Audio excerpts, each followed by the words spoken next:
ასობით ახალი სამუშაო ადგილი და გაძლიერებული კონტროლი ბუნებრივ რესურსებზე სატყეო სააგენტო 500-მდე ვაკანსიას აცხადებს. მასშტაბური რეფორმის შედეგად ტყის მცველების ხელფასი გაორმაგდა, დასაცავი ტერიტორიების მეთვალყურეობა კი გაცილებით ეფექტიანი და მკაცრი ხდება. ნუცა ფიჭყდანაშვილი გიამბობთ. დღეს უკვე დამატებით ახალი თანამშრომლები დაიცავენ. ამ მიზნით ეროვნული სატყეო სააგენტო ახალი კადრების მიღებას იწყებს. 499 ვაკანსიიდან 401 ტყის მცველის პოზიციაზეა. კონკურსში მონაწილეობის მსურველებმა განაცხადები უკვე წარადგინეს.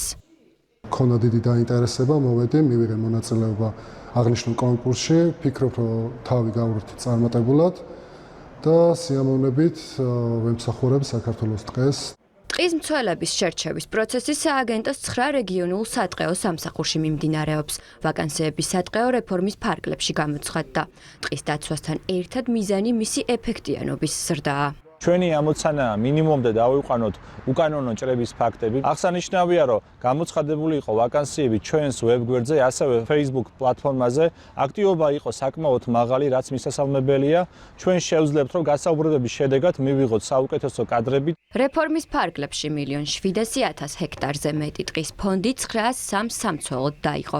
თითოეულ ტერიტორიებზე კონკრეტული ტყის მცველი იქნება პასუხისმგებელი.